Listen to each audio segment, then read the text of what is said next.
5 राज्यों के विधानसभा चुनाव की गहमा-गहमी जोरों पर है। खास बात यह है कि इन 5 राज्यों में सीधी टक्कर भाजपा और कांग्रेस के बीच है, कोई तीसरी शक्ति बीच में नहीं है। इसीलिए देश के दोनों ही प्रमुख दलों के बीच खुलकर जुबानी जंग चल रही है।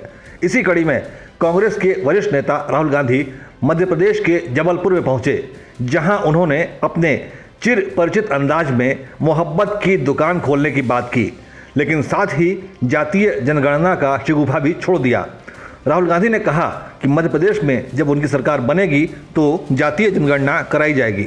मैं भारत जोड़ो यात्रा पे क्यों निकला? क्योंकि मैं चाहता था कि ये देश जो है मोहब्बत का देश है, नफरत का देश नहीं है, और मैं मोहब्बत की राजनीति करना चाहता था, क्योंकि मैं देश प्रेमी हूँ, देशभक्त हूँ। परिवार को कमजोर करना है, नफरत फैला दो, भाई भाई के बीच में नफरत फैला दो, परिवार कमजोर हो जाएगा। देश को कमजोर करना है, भाई भाई के बीच में नफरत फैला दो, देश कमजोर हो जाएगा। युवाओं के बीच में नफरत फैला दो, देश कमजोर हो जाएगा। इसलिए मैंने नारा दिया, हिंदुस्तान के भविष्य के लिए सबसे अच्छा नारा, नफरत के बाजार में मोहब्बत की दुकान खोलनी है। और अगली लड़ाई जो मैं जाति जनगणना की बात कर रहा हूं, वो शुरुआत है, कमजोर वर्गों के न्याय की लड़ाई है। पहला कदम यहां लिया जा रहा है, मध्य प्रदेश की सरकार को बदल के ये पहला कदम लिया जा रहा है। ये था राहुल गांधी का विरोधाभासी बयान, जो कि बात तो वह मोहब्बत की दुकान खोलने की कर रहे हैं, लेकिन साथ ही जातीय जनगणना करा के देश को जातीय आधार पर बांटने की साजिश भी कर रहे हैं। अब भला ये कौन सी मोहब्बत की दुकान है जिसमें लोगों की पहचान उसकी जाति के आधार पर होगी? ऐसे में मोहब्बत फैलेगी या नफरत, आप खुद ही सोच सकते हैं।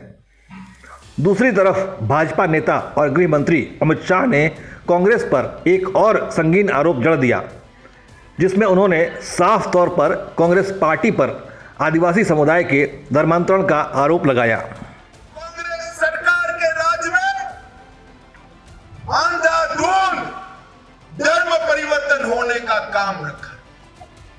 मैं आपको वादा कर कर जाता हूं, ये सुदेव जी की भूमि है, यहां पर कोई भी आदिवासी भाई बहन का धर्मांतरण इसकी इच्छा के खिलाफ हम नहीं होने देंगे।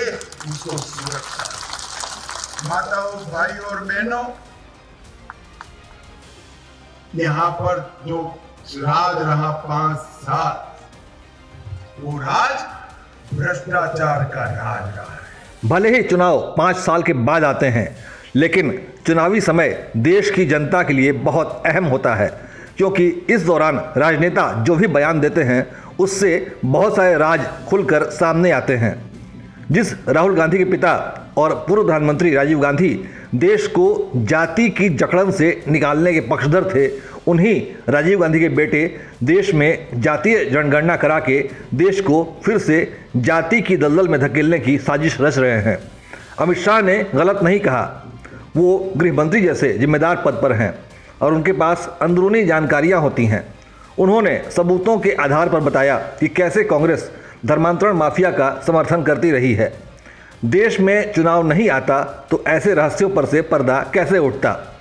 अब नेता तो अपने कारनामे किसी को बताते नहीं हैं, लेकिन उदय इंडिया इन नेताओं के चुनावी भाषणों का विश्लेषण करके आप तक पहुंचाता रहेगा। उदय इंडिया के लिए अंशुमान आनंद की रिपोर्ट।